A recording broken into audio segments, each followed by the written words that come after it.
Welcome to Explain America. I'm your host, Kyle Becker.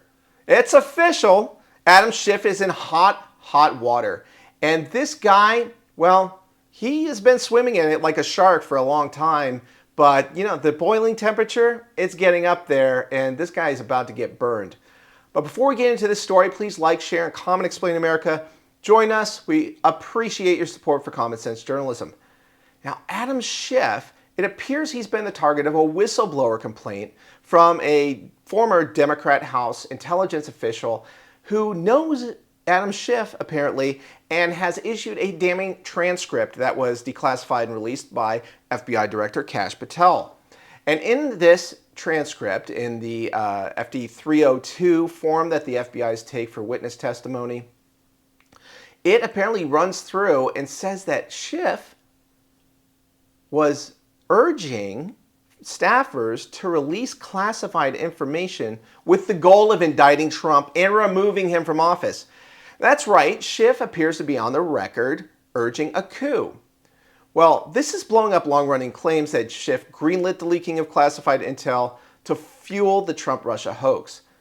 So this staffer was working on the House Intelligence Committee, told the FBI multiple times between 2017 and 2023 that Schiff approved leaks of classified information. And he flat out said that he'd be leaking info to try to get Trump out of office. So he said that they wanted to leak info derogatory to President Trump. Now, the whistleblower also said Schiff was promised a CIA director job under Hillary Clinton, which of course never happened, and went forward with the leaks anyway. Well, there's another co-star in this, hopefully this political tragedy, and it ends in jail for Schiff and his cohorts. The documents point to Eric Swalwell as a likely conduit for the classified drops. And here's the kicker. The leaker says they even saw this happen firsthand and reported to the FBI. And their reward? Wait for it. They were fired. So, investigative reporter Paul Sperry says he's identified where the leaks went, most likely. The Washington Post's Ellen Nakashima. According to past reports, Nakashima was used multiple times to push Russia stories that turned out to be baseless, like almost all of the Russia stories. Now, if all this holds up, Schiff could be in serious legal trouble. Not a slap on the wrist. We're talking federal crimes. But not yet. Not a single charge out of Pam Bondi's office, and we're all waiting for the other shoe to drop. So there's not even an ethics inquiry at this point. Schiff continues to sit in the Senate, where he's been treated as a hero by the left. So we all know what would happen to a Republican. Their house would have been raided at dawn and would have been dragged in front of a grand jury. But Schiff's fingerprints are all over this hoax, and there needs to be some serious accountability for this, because let's step back and put this into context.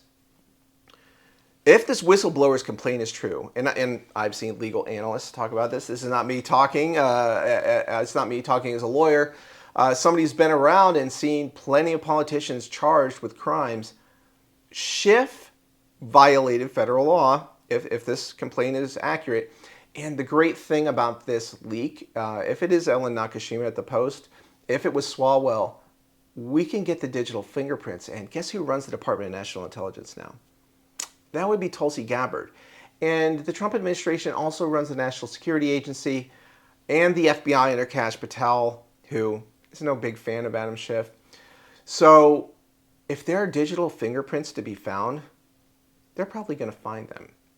And there's going to be a way to trace all of this stuff, because, you know, you can glean from these transcripts, this testimony, who is likely involved, like the identity of the staffers and the targets of the classified information leaks. So Eric Swalwell, Ellen Nakashima, some names that have come up in this saga, and Adam Schiff. The temperature is rising. And I'm not just saying that to gin people up, but I would say if there's someone who could go down in the near future, and, you know, we've talked about a lot of other bad actors, John Brennan, James Clapper. Certainly there's some dirt on those guys that is legitimate and looks to be illegal. But Schiff, this could be a real linchpin, because you can get a witness in front of a grand jury, in front of an actual jury, and Schiff can face his accuser, and we'll know the identity of the accuser, and there could be an actual court case. and there could be some legal ball rolling here. So that is the difference in this story, that we have a person who could potentially testify against Schiff in court. And that means there could be criminal charges almost regardless of what court we're talking. I mean, obviously we don't want to see this go back to DC. It's a crooked court. We all know this.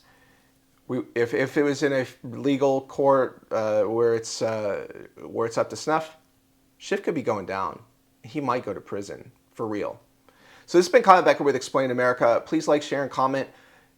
Let us know what you think about the potential of any Democrat going to prison. I mean, it's believe it when you see it, right? But this case might be a little different. We'll see.